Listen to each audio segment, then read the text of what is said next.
Hi friends, मैं N K निराला bright future club के online portal पर आपका स्वागत करता हूं। तो देखिए, आज आपके लिए लेकर आया हूं किरचॉफ्स लॉ। ठीक, अभी आपको क्या पढ़ाएंगे हम? Kirchhoff's law. तो किरचॉफ्स लॉ क्या होता है? देखिए, किरचॉफ्स लॉ है दो प्रकार का। ठीक, किरचॉफ्स लॉ आपका दो प्रकार का होता है। तो किरचॉफ्स दो प्रकार का होता है, एक होता है केसीएल, एक होता है केवीएल। ठीक, एक होता है केसीएल और दूसरा केवीएल। तो केसीएल को कहते हैं किरचॉफ्स करंट लॉ और केवीएल को कहते हैं किरचॉफ्स वोल्टेज लॉ। ठीक है, तो हम आपको पहले किरचॉफ्स करंट लॉ बताते हैं। तो देखिए, किरचॉफ्स करंट लॉ होता क्या है? तो किरचॉफ्स करंट लॉ के अनुसार किरचॉफ्स का कहना है कि किसी ओपन सर्किट में क्या मतलब खुला हुआ पथ होना चाहिए, खुला हुआ परिपथ होना चाहिए। तो किसी भी ओपन सर्किट में मतलब किसी बिंदु पर आने वाला करंट और जाने वाला करंट, मतलब कुछ करंट आ रहा है, कुछ करंट जा रहा है, तो जो दोनों का करंट का एल्जेब्रिक सम जो है शून्य होगा। क्या कहे कि किसी बिंदु पर आने वाला करंट तथा जाने वाला करंट दोनों का योगफल क्या होगा? शून्य होगा। या फिर ये कह सकते हैं कि आने वाला करंट और जाने वाला करंट एक दूसरे के बराबर होगा। दोनों बात एक ही है, ध्यान रखिएगा कि किसी बिंदु पर केसीएल के अनुसार किसी बिंदु पर आने वाला करंट और जाने वाला करंट दोनों का मान एक दूसरे के बराबर होगा। तो यहाँ देखिए आपका क्या है? केसीएल, यानी इसको किरचॉफ्स करंट लॉ भी कहते हैं, इसको जंक्शन लॉ भी कह सकते हैं, इसको नोड लॉ भी कह सकते हैं, इसको पॉइंट लॉ भी कह सकते हैं। ठीक है, तो इसको हम आपको डिफिनेशन बता दिए कि किसी भी बिंदु पर आने वाला करंट, एकदम ठेठ में समझिए कि किसी भी बिंदु पर आने वाला करंट और जाने वाला करंट दोनों का योगफल शून्य होना चाहिए। या फिर ये कह सकते हैं कि आने वाला करंट और जाने वाला करंट एक दूसरे के बराबर है। ठीक है, तो वही चीज़ लिखा हुआ है यहाँ। इस नियम के अनुसार किसी खुले परिपथ में या किसी विद्युत परिपथ के किसी भी नोड पर मिलने वाली समस्त विद्युत धाराओं की बीजगणितीय योग शून्य होता है। वही चीज़ हम बोल रहे थे कि बीजगणितीय योग शून्य होता है, या कह सकते हैं कि एक तरफ रहेगा आने वाला करंट, एक तरफ रहेगा बराबर के इस तरफ जाने वाला करंट, दोनों एक दूसरे के बराबर होगा। अब ये है, इसे बिंदु का नियम भी कहा जाता है। आपको अभी कहे कि इसको पॉइंट लॉ भी कहा जाता है, तो बिंदु कहिए, पॉइंट कहिए। फिर यह आवेश संरक्षण के सिद्धांत पर काम करता है। आपका केवीएल है ऊर्जा संरक्षण के सिद्धांत पर काम करता है, और ये केसीएल जो है आपको आवेश संरक्षण के सिद्धांत पर कार्य करता है। अब देखिए, आपको हम बताया कि किसी बिंदु पर आने वाला करंट और जाने वाला करंट दोनों एक दूसरे के बराबर होता है, या कह सकते हैं दोनों का बीजगणितीय जो योग होता है वो शून्य होता है। तो यहाँ देखते हैं, ये फिगर में देखिए, I1 क्या है? जा रहा है करंट। I2 क्या है? आ रहा है। फिर देखिए I3 आ रहा है, और I4 जा रहा है, I5 जा रहा है, और I6 आ रहा है। तो वही चीज़ यहाँ की है।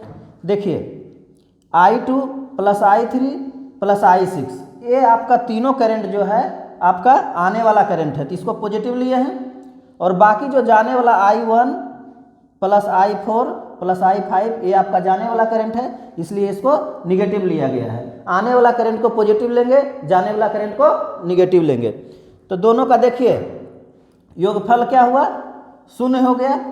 तो यहाँ योगफल लिखेंगे ना, तो ये माइनस माइनस में सब रहेगा, तो आपको कॉमन लेकर के यहाँ माइनस डायरेक्ट लिख दिए हैं। या देखिए, आपको दूसरा बात बोले कि किसी बिंदु पर आने वाला करंट और जाने वाला करंट एक दूसरे के बराबर होता है, तो आपको वो भी कर दिए, आने वाला करंट इक्वल टू जाने वाला करंट, दोनों बात प्रूफ। अब आपको इसी पर क्या करते हैं, हम एक प्रॉब्लम बताते हैं। यहाँ देखिए, ये प्रॉब्लम देखिए, यहाँ करंट क्या है? कुछ करंट आ रहा है, कुछ करंट आपको जा रहा है। इसको देखिए, इसको इसको इसको इसको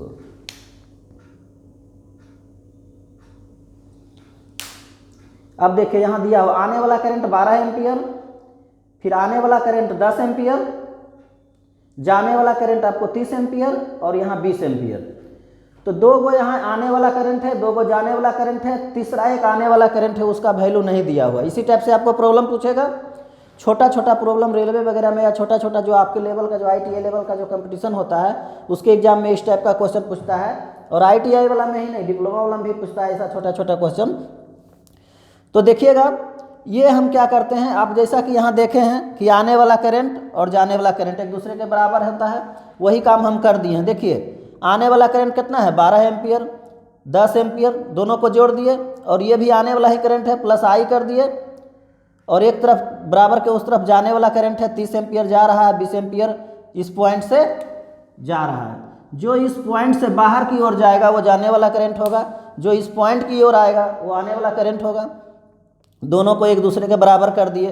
अब बराबर कर दिए, देखिए 12 और 10 22, इधर 30 20 50, 50 में 22 घटा दिया तो क्या बच गया 28 एम्पियर आंसर हो गया। तो इसी टाइप से छोटा छोटा प्रॉब्लम को देखिएगा, बनाइएगा, बनेगा। तो अभी आपका क्या है किरचॉफ्स करंट लॉ है, इसको आप स्क्रीनशॉट कीजिए, फिर आपको KVL बताते हैं किरचॉफ्स वोल्टेज लॉ।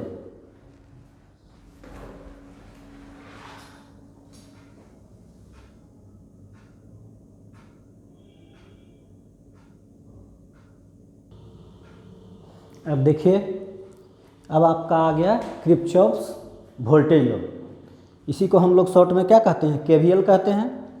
तो KVL को ही हम लोग किरचॉफ्स वोल्टेज लॉ कहते हैं, या इसको लूप लॉ भी कहते हैं। ठीक, तो इसमें क्या होता है, जैसे उसमें आपको बताया KCL में कि उसमें किसी पॉइंट पर आने वाले करंट और जाने वाला करंट दोनों एक दूसरे के बराबर होता है, या आने वाला करंट प्लस जाने वाला करंट दोनों का योगफल क्या होता है 0 होता है।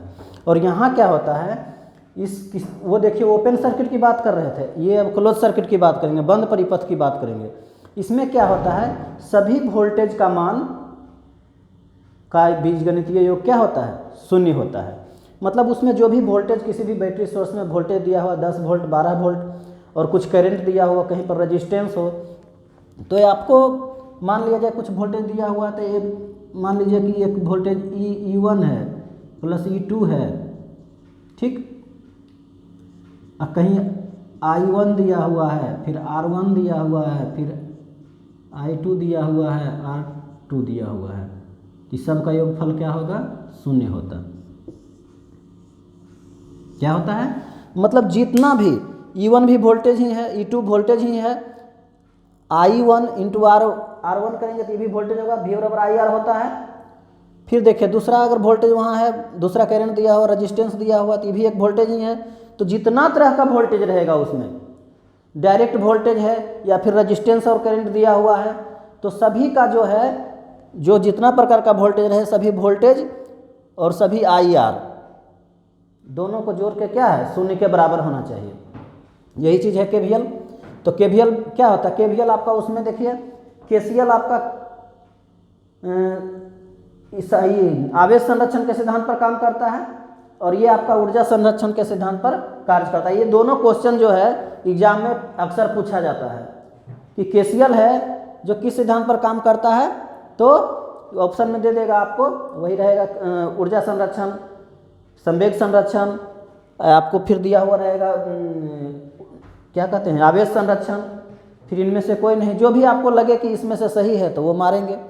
तो याद रखिएगा KCL आवेश संरक्षण और KVL ऊर्जा संरक्षण पर काम करता है। ठीक, तो अब देखते हैं किसी बंद परिपथ में या किसी विद्युतीय परिपथ में किसी भी बंद लूप पर मिलने वाली समस्त वोल्टेज का बीजगणितीय योग 0 होता है। वही हम आपको बताया कि किसी भी बंद परिपथ में जितना भी वोल्टेज हो सभी का योगफल क्या होगा 0 होगा। आपको ठेठ में ऐसे ही बता दिए जैसे तैसे, आपको लिखा हुआ डिफिनेशन लिखना है, डिफिनेशन समझना है तो डिफिनेशन लिखा हुआ है किताबी भाषा में। आपको हम समझा रहे हैं कि कोई बंद परिपथ में जितना भी वोल्टेज होगा सभी का योगफल क्या होगा 0 के बराबर होगा। यही आपका KVL लॉ कहता है, किरचॉफ्स का वोल्टेज लॉ। अब कहता है यह ऊर्जा संरक्षण के सिद्धांत पर कार्य करता है। ये किस सिद्धांत पर कार्य करता है, तो ऊर्जा संरक्षण के सिद्धांत पर कार्य करता है। फिर है आपका अब अभी क्या है लूप की चर्चा हुआ, लूप का चर्चा हुआ कि बंद लूप होता है, बंद परिपथ होता है। तो देखिए यहाँ लूप क्या होता है, लूप हमेशा एक बंद परिपथ होता है। लूप क्या होता है, एक हमेशा क्या होता है बंद परिपथ होता है, खुला हुआ रहेगा तो उसको लूप नहीं कहेंगे। मेष एक ऐसा बंद परिपथ है जिसके अंदर कोई भी दूसरा परिपथ नहीं होता है। मेष ऐसा परिपथ होता है जिसके अंदर कोई भी दूसरा परिपथ नहीं होता है। जिसे आपको देखिए बता रहे हैं अभी उदाहरण देके। उसके बाद सभी मेष लूप होगा लेकिन सभी लूप मेष नहीं होगा। आपका क्या है, सभी मेष लूप हो सकता है, सभी मेष लूप हो सकता है लेकिन सभी लूप मेष नहीं हो सकता है, ये बात का ध्यान रखिएगा। अब देखिए आपको नोड एक होता है क्या, नोड एक ऐसा जंक्शन, नोड या जंक्शन सेम ही होता है। तो नोड एक ऐसा जंक्शन होता है जहाँ दो या दो से अधिक शाखाएं जुड़ी होती है। दो या दो से अधिक शाखाएं का, जिसे जंक्शन मतलब क्या होता है, पटना जंक्शन कहते हैं, चाहे कोई भी लखनऊ जंक्शन कहते हैं। तो जंक्शन से क्या होता है कि बहुत सारी गाड़ियाँ बहुत सारी दिशा में जाती है। अब जंक्शन से क्या है, जंक्शन इधर से जा रही है, मोकामा तरफ से गाड़ी आती है, फिर आरा तरफ से गाड़ी आती है, आरा तरफ जाती है, फिर उधर से पाटलिपुत्रा तरफ जाती है, फिर गया तरफ जाती है। तो वहाँ क्या है, बहुत सारा ब्रांच जुड़ा हुआ है, दो है या दो से अधिक है, तो वैसे स्थान को क्या कहेंगे हम, जंक्शन है, इसलिए जंक्शन कहता है। उस जंक्शन और इस जंक्शन में कोई अंतर नहीं है। वहाँ भी दो तीन ब्रांच पटरी का जुड़ा हुआ है, रेलवे ट्रैक का जुड़ा हुआ है, तो यहाँ क्या है, करंट वाला ब्रांच है तो वो जुड़ा हुआ है, तो उसको हम क्या कहेंगे, जंक्शन कहेंगे। अब देखिए ये सर्किट को देख लीजिए, ये बनाया हुआ है, देखिए ABCD, R1 R2 R3 R4 R5। अब इसमें लूप कौन सा है, मेष कौन सा है, तो लूप देखिए क्या हो जाएगा, पहला क्या है ABCDA, ABCDA, एक क्या हो गया, लूप हो गया, पूरा एक लूप हो गया। अब फिर है ABCA, ABCA, फिर यहाँ से यहाँ एक लूप हो गया। अब फिर कहता है ADCA, तो ADCA, देखिए एक बड़ा वाला लूप ऐसे ऐसे आके एक लूप हो गया, दूसरा लूप आपको इतना ऐसे हो गया, तीसरा लूप में ये आपको इस तरह से हो गया, तो तीन लूप हो गया। अब मेष की बात करते हैं, तो ABCA, तो ABCA एक मेष ये हो गया, दूसरा में से ADCA, तो ADCA। अब देखिए इसमें एक अलग हो गया, ये एक अलग हो गया। अभी पूरा में क्या है, एक अलग से और शामिल होता है। मेष में क्या है, कोई और शामिल नहीं होता है। आपका मेष का डिफिनेशन क्या लिखा है, एक ऐसा बंद परिपथ है जिसके अंदर कोई भी दूसरा बंद परिपथ नहीं होता है। तो अगर फिर मेष, अगर इसको पूरा मेष लेंगे तो क्या है, इसके अंदर ये एक बंद परिपथ है, ये एक बंद परिपथ है, तो मेष में कहता है कि उसके अंदर कोई दूसरा बंद परिपथ नहीं होना चाहिए। समझ गए होंगे बात को। जैसे लूप क्या है, लूप कहेंगे तो लूप ये पूरा लूप है, फिर ये एक लूप है, फिर ये एक लूप है। लेकिन मेष की बात आए तो मेष सिर्फ ये मेष है, फिर ये मेष है, लेकिन फिर बीच वाला ये क्या है, इसमें शामिल हो रहा है, इसलिए ये मेष नहीं होगा, लूप होगा। तो इसलिए यहाँ कहा गया क्या, सभी मेष लूप होगा लेकिन सभी लूप मेष नहीं होगा। ठीक है। अब देखिए किरचॉफ्स वोल्टेज लॉ कि कैसे सभी करंट, सभी वोल्टेज का जो है योगफल शून्य होता है। तो यहाँ ये देख रहे हैं, इस फिगर को देखिए, यहाँ देखिए R1 है, यहाँ क्या है R2 है, R3 है, R4 है, R5 है। फिर देखिए यहाँ से ये वोल्टेज दिया जा रहा है। ठीक, यहाँ से ये देखिए वोल्टेज है, वोल्टेज दिया, यहाँ से वोल्टेज जब आता है, वोल्टेज हमेशा क्या होता है, पॉजिटिव से निगेटिव की ओर चलता है। वोल्टेज क्या चलता है हमेशा, मतलब करंट हमेशा, यहाँ वोल्टेज दूसरी से करंट निकलेगा, तो करंट हमेशा पॉजिटिव से निगेटिव की ओर चलता है। तो करंट जब यहाँ से, ये वोल्टेज सोर्स से करंट निकला, यहाँ से आएगा तो इधर चला गया, तो इधर I4 चला गया, इधर I3 चला गया। ठीक, फिर इधर देखिए I1 है, फिर यही गया तो यहाँ I5 है। तो अब देखिए एक वोल्टेज यहाँ तैयार हुआ I1 R1, V बराबर फार्मूला आपका बताएं, V बराबर IR होता है। तो एक V1 क्या होगा, I1 R1, इसका V1 निकल जाएगा, यहाँ पर V1 निकल जाएगा, यहाँ पर V2 निकल जाएगा, यहाँ पर V3 निकल जाएगा, यहाँ पर V4 निकल जाएगा, यहाँ पर V5 निकल जाएगा। तो V1 निकाले I1 R1, फिर उसी तरह से V2 निकाल देंगे। V2 निकालेंगे तो क्या होगा, I2 R2, फिर V3 निकाल देंगे तो क्या होगा, I3 R3, फिर V4 निकाल देंगे तो क्या होगा, I4 R4, V5 निकाल देंगे तो I5 R5, यही 5 तक ही है। तो यही है सभी वोल्टेज है, एक वोल्टेज यहाँ है, एक वोल्टेज यहाँ है, एक यहाँ, एक यहाँ, एक यहाँ। सभी वोल्टेज का क्या है, बीजगणितीय योग क्या है, शून्य के बराबर है। तो यही कहता है KVL यानी कि Kirchhoff voltage law. Kirchhoff voltage law का क्या कहना है कि किसी भी बंद परिपथ में सभी वोल्टेज का बीजगणितीय योग शून्य के बराबर होता है। और किरचॉफ करंट लॉ क्या कहता है कि किसी भी बिंदु पर, ओपन सर्किट की बात ये करता है, किसी भी बिंदु पर आने वाले करंट और जाने वाला करंट दोनों एक दूसरे के बराबर होता है या दोनों का बीजगणितीय योग शून्य होता है। तो यही है आपका किरचॉफ लॉ। किरचॉफ लॉ में 2 गो था, बता दिए, ठीक है। तो आज इतना ही रखते हैं, अगले लेक्चर में आपको फिर बताएंगे। आपका लेक्चर नंबर 14 चल रहा है, फिर 15 लेकर आएंगे, ठीक है। इसको स्क्रीनशॉट कीजिए।